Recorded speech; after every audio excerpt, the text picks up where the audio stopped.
Executive committee کے معزز ممبران جناب خواجہ محمد آصف صاحب، احمد صاحب دار صاحب، حسن اقبال صاحب، پرویز رشید صاحب اور میرے دائیں جانے بیٹھے مریم نواز شریف صاحبہ،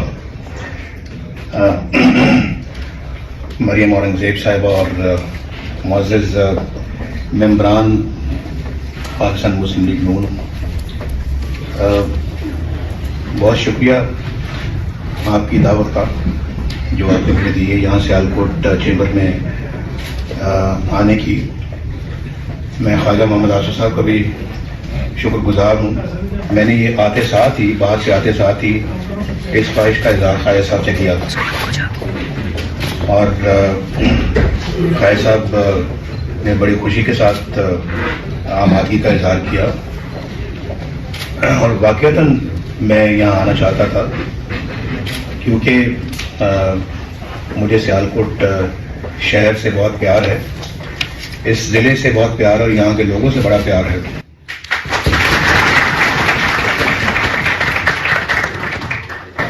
اور آپ ان الفاظ میں سمجھ گئے ہوں گے کہ مجھے خواجہ محمد آصف صاحب سے بڑا پیار ہے۔ میرے بچپن کے ساتھی اور کالج میں ہم اکٹھے پڑھتے رہے، گورنمنٹ کالج میں ہم اکٹھے تھے، تو وہاں سے ہماری دوستی تعلق شروع ہوا جو اللہ تعالیٰ کے فضل و کرم سے آج تک قائم و دائم ہے۔ اور میں محترم خواجہ محمد صفدر صاحب کا بہت ان سے پیار کرتا تھا، وہ مجھ سے بہت پیار کرتے تھے اور بہت آج تک بڑی اچھی یادیں وابستہ ہیں ان کے ساتھ میری۔ تو ان کے فرزند ارجمند خواجہ محمد آصف بھی انہیں کے نقش قدم پہ چل رہے ہیں اور ماشاءاللہ اپنے ملک کی بھی، اپنے شہر کی بھی، آپ سب لوگوں کی بھی خدمت کر رہے ہیں اور جو ہو سکتا ہے وہ بھی کر رہے ہیں۔ تو اس حوالے سے مجھ سے بھی جو مدد ہو سکتی ہے یا ہو سکتی تھی وہ میں نے کی۔ اور یہ جو ابھی لاہور سیالکوٹ یا سیالکوٹ لاہور جو موٹر وے کہتے ہیں، یہ موٹر وے تو نہیں ہے، ہائی وے اس کو کہا جا سکتا ہے، لیکن اس کو واقعی ایک موٹر وے بننا چاہیے تھا۔ مجھے بڑا افسوس اور دکھ ہوتا ہے، آج پہلی دفعہ اس پہ میں نے آج سفر کیا ہے اور میں دیکھنا چاہتا تھا کہ یہ کس طرح کی ہائی وے ہے۔ اور میں سمجھتا ہوں کہ سیالکوٹ جو ہے نا وہ اس کو بھی بہت ہی آگے ہونا چاہیے اس مقام سے جس پہ آج کھڑا ہے۔ تو سیالکوٹ صاحب میری جو ایک خاص تعلق محبت ہے وہ آج مجھے چینج کروایا ہے آپ کے پاس، اور میں اتنا کہہ سکتا ہوں کہ یہ میری محبت کا رشتہ انشاءاللہ آپ کے پاس رہتی زندگی تھی۔ اور ابھی جیسے کہ آپ نے گفتگو میں فرمایا مالک صاحب نے کہ سیالکوٹ کی ایکسپورٹس کو ڈبل کرنا تو یہ کام کرنا ضروری ہے، جس میں جیل کو بھی شامل کر لیا انہوں نے کہ اس کو بھی شفٹ کیا جائے۔ جب تک اس کو شفٹ نہیں کریں گے تو یہاں ہم اپنی ایکسپورٹس کو ڈبل نہیں کر پائیں گے۔ تو جیل آپ لوگوں میں سے بہت سارے لوگوں نے نہیں دیکھی جیل کیسی ہوتی ہے، اور آپ کے وزیر اعظم نے جیل دیکھی ہوئی ہے، نہ ایک دفعہ بلکہ دو دفعہ دیکھی ہے، ایک دفعہ تو 14 مہینے دیکھی ہے، ایک سال دیکھی ہے، اور ابھی تک میں سمجھ نہیں سکا کہ وہ جیل کیوں دیکھنی پڑی۔ تو باہر خواجہ صاحب بھی جیل دیکھ چکے ہیں، یہ بھی کسی کو سمجھنے کی ضرورت ہے آج تک یہ کیوں جیل میں گئے، اور یہاں پہ ڈار صاحب تو جیل میں نہیں گئے۔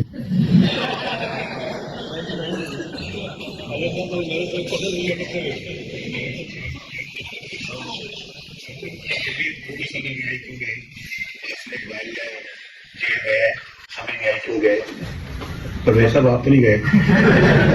کبھی گئے؟ 4 دفعہ گیا۔ اچھا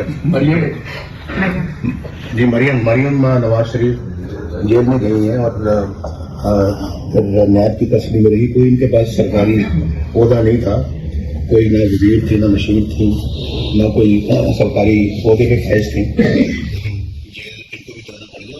میں نے اور بھی کئی گرل فرینڈ بھی ابھی میری نظر میں تو نہیں ہے، لیکن جو بغیر کسی مقصد کے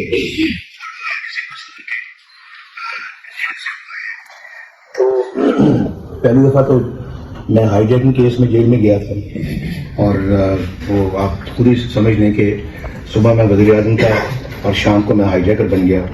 تو اس کے نتیجے میں مجھے عمر قید دے دی گئی، اور پھر بہت کوشش کی گئی کہ میں ہائی کورٹ سے مجھے سزائے موت ہو جائے. یہ 1999 کی بات کر رہا ہوں میں. سن 2000 میں کراچی ہائی کورٹ سے مجھے بڑی کوشش کی گئی کہ وہاں پہ مجھے کیپٹل پنشمنٹ ملے. اللہ تعالیٰ کو ایسا منظور نہیں تھا تو نہیں ہوا، لیکن کوشش بہت بھرپور کی گئی تھی. تو ملک صاحب، میں اس لیے باتیں کر رہا ہوں کہ ان باتوں کی وجہ سے آپ کا جو پوٹینشیل جو یہاں پہ ہے ترقی کرنے کا اور آگے بڑھنے کا، ایکسپورٹ کو ڈبل ٹرپل یا کئی گنا کرنے کا عزم پورا نہیں ہو سکا. اگر 1990 میں 1990 میں آپ مجھے 1984 لے گئے پیچھے، جب آپ نے کہا فرمایا کہ میں نے ایز چیف منسٹر پنجاب زمین جو ہے وہ آپ کو جو ہے دی تھی میں نے چیمبر کے لیے. میں یہ آپ کہنا چاہتا ہوں کہ وہ سب چیزیں بالکل جائز ہیں اور کرنی بڑی ضروری ہے، لیکن اس کے لیے اسٹیبلٹی کا ہونا بہت لازمی ہے اور آئین کی پاسداری بہت لازمی ہے. اور پاکستان کے اندر ایک اچھا ہمارا جو ایک جامع قسم کی پالیسیز تبھی بنے گی، عمل تبھی ہوگا جب سارے باقی معاملات ٹھیک. میں سمجھتا ہوں کہ خود اس کا ذمہ دار ہے، اپنے پاؤں پہ ہم نے خود ہی کلاڑا مارا ہے. ایک اچھے بھلے چلتے بس ہنستے بستے ملک کو اس طرح سے ہم ایسے لوگوں کے حوالے کر دیں گے جو پاکستان میں جو ہر وقت گالی گلوچی کرتے رہیں گے، اپنا دل کا بڑاس بغض نکالتے رہیں گے، منافقتیں ہوتی رہیں گی، اور اس کے بعد تو کون ہے، تمہیں میں جیل میں ڈالوں گا، اوے تمہیں میں جیل میں ڈالوں گا. اور آپ کو یاد ہے جب میں وزیر اعظم تھا، یہ 2014 کی بات کر رہا ہوں میں، تو دھرنوں میں کہا جاتا تھا کہ وزیر اعظم اس کو بالکل باہر ہی دھرنا ہو رہا تھا وہاں پہ، تو میں اندر بیٹھا ہوا تھا وہاں پہ کہ اس بندے کو نواز شریف کو اس کے گلے میں رسا ڈال کے کھینچ کر لائیں گے یہاں وزیر اعظم ہاؤس سے. یہ کہاں یہ ہمارا تو معاشرہ ایسی باتوں کی اجازت نہیں دیتا. اسپیڈ اپنی بڑھانی پڑے گی ہمیں کیچ اپ کرنے کے لیے باقی دنیا. تو اس کے لیے وہ تبھی ممکن ہے کہ آپ کے پاس ایک اسٹیبل گورنمنٹ ہو، سمجھدار گورنمنٹ ہو اور سمجھدار لوگ ہوں جو پاکستان کی قیادت کر رہے ہوں، اپنے معاشرے کو اچھا سبق سکھائیں، اچھی باتیں سنائیں، اچھا جھوٹ نہ بولیں، منافقت نہ کریں اور خامخواہ کی باتیں نہ کریں، کام کے اوپر توجہ دیں اور پھر اپنی اقتصادیات کو ٹھیک کریں، اپنے معاشیات کو ٹھیک کریں، اپنی معاشرت کو ٹھیک کریں، اپنی پاکستان کے اندر جو اپنے جو ینگسٹرز ہیں، ہمارے جو نوجوان نسل جو ہے اس کو صحیح راہ پہ لگائیں، گھر کے اندر اچھی ٹریننگ دیں، ان کی اچھی گرومنگ کریں، تب کیا کہ ہم اپنا منزل حاصل کر سکتے ہیں. 22% پہ ہم بزنس کر سکتے ہیں. بتائیں ذرا. ایکسپورٹ ری فائنانس 19%، ہمارے زمانے میں 3% تھا، اور ہمارے زمانے میں انٹرسٹ ریٹ جو ہے وہ 5.25 تھا. شاید صاحب 6.5 تو ذرا مجھے بتائیں آپ، اسی سے اگر آپ اندازہ لگا لیں، زیادہ سوچنے کی ضرورت نہیں ہے آپ کو، اسی سے آپ اندازہ لگائیں کہ ہم کہاں سے یہ کہاں لے گئے.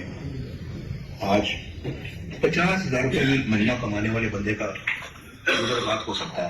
نہیں ہوتا، نہیں ہو سکتا.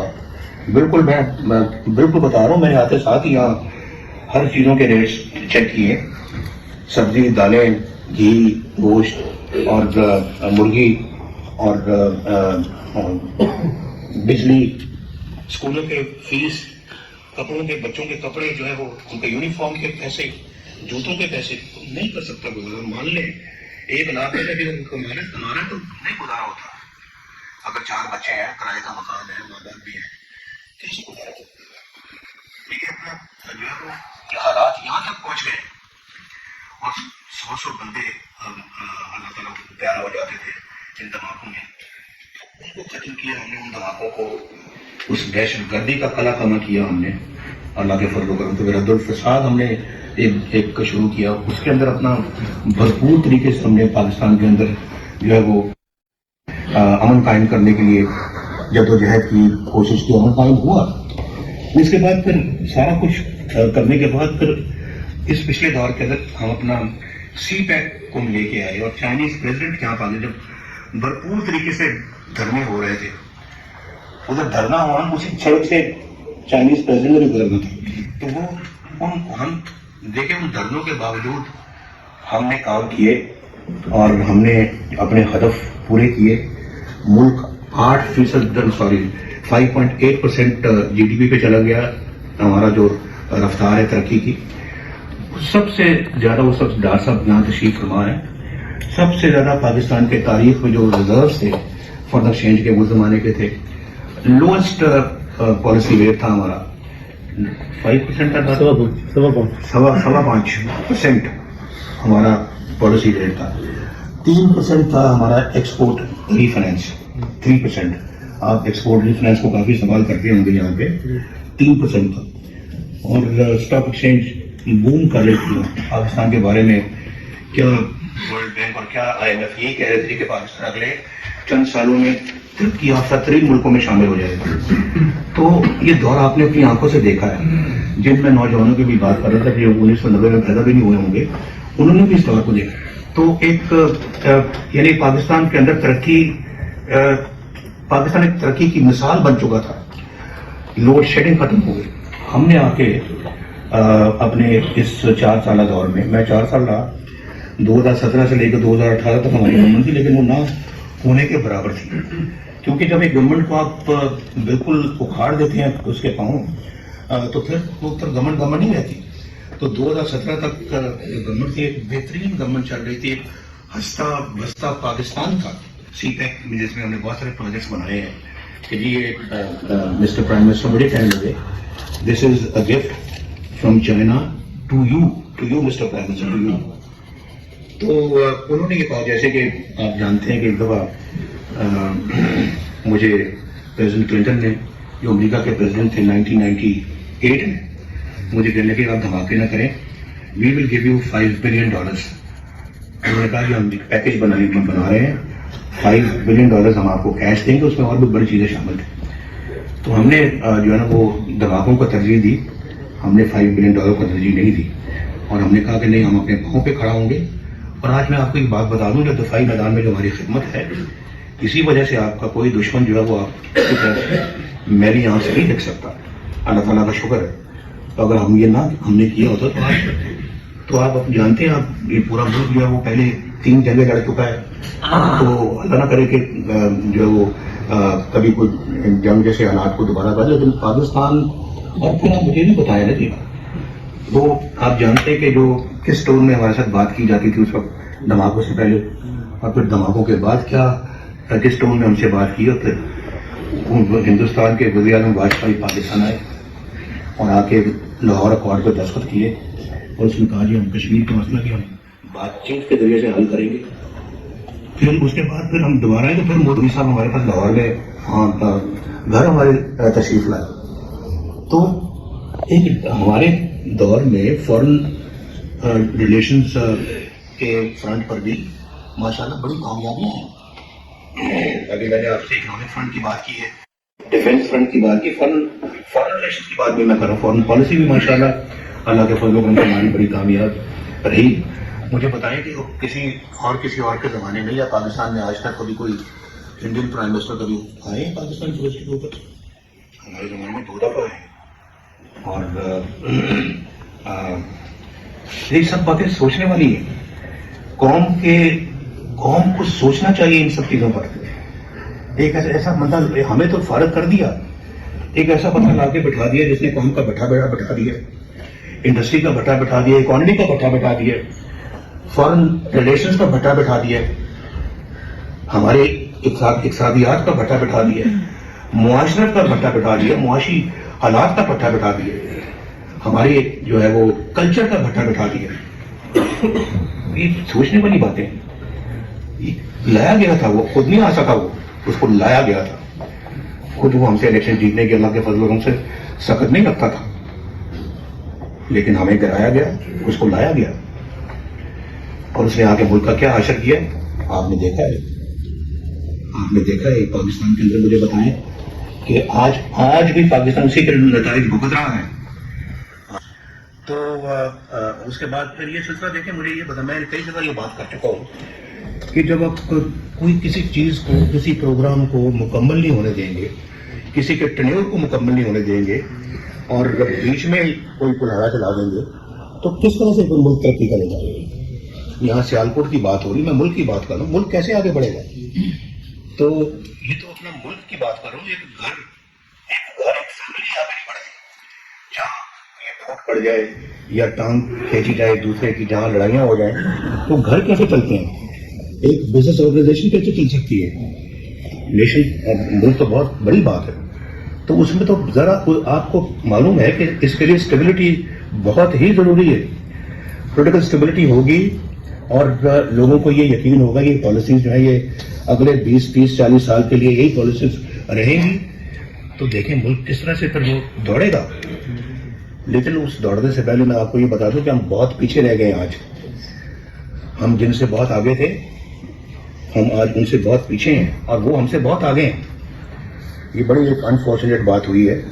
اور یہاں کے وزیر اعظموں کو کبھی جیل دیکھنی پڑتی ہے, کبھی پھانسی دیکھنی پڑتی ہے, کبھی یہاں پہ جلا وطنی دیکھنی پڑتی ہے, اور سمجھ بھی نہیں آتی کہ کیوں ایسا ہوتا ہے. یہ بہت سوچنے سمجھنے کی باتیں ہیں. اور 2018 میں ہم الیکشن جیت چکے تھے. 2018 کی بات کر رہے ہیں. میں بڑے الحمدللہ بڑے وثوق کے ساتھ یہ بات کر رہا ہوں. میرے دائیں خواجہ آصف صاحب ہیں, ایک چیز کو سمجھتے ہیں. RTS بند کرنے کے باوجود ہم پھر بھی پنجاب میں نہیں آ رہے. پنجاب میں ہم we are the largest single party in Punjab, لیکن ہمیں ہماری گورنمنٹ بنانے سے ہمیں محروم کر دیا گیا.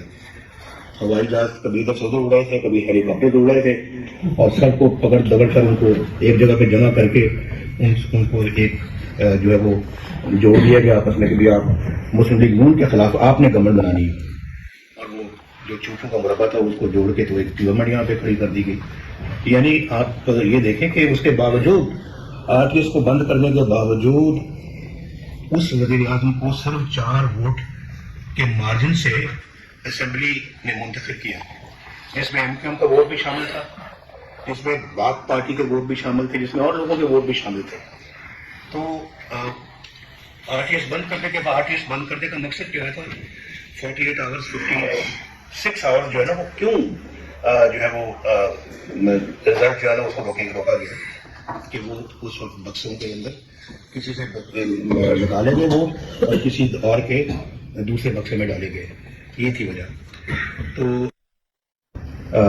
اور اس کے بعد پھر جو کچھ ہوا آپ نے دیکھا. ادھر الیکشن ہو رہا تھا, میں جیل میں تھا, مریم نواز شریف جیل میں تھی, اور الیکشن والے دن ہم جیل میں تھے. تو یہ سب باتیں ریکارڈ کی باتیں ہیں جو میں آپ کو بتا رہا ہوں. اور یہاں جو بات ہو رہی تھی کہ جی ہم ایکسپورٹ کو دوگنا کر دیں گے, آج پاکستان کی ایکسپورٹس جو ہیں, آپ یقین مانیں اگر 1990 کا مومنٹم رہتا آج ہماری ایکسپورٹس منیمم $300 بلین سے زیادہ ہوتی, بلکہ اس سے بھی کہیں زیادہ ہوتی. عام آدمی بجلی کا بل بھی دیتے, عام آدمی جو ہے وہ موٹر سائیکل سے کار خریدنے کے لیے تیاریاں کر رہا تھا, اور سائیکل پہ جانے والا موٹر سائیکل خریدنے کی تیاری کر رہا تھا.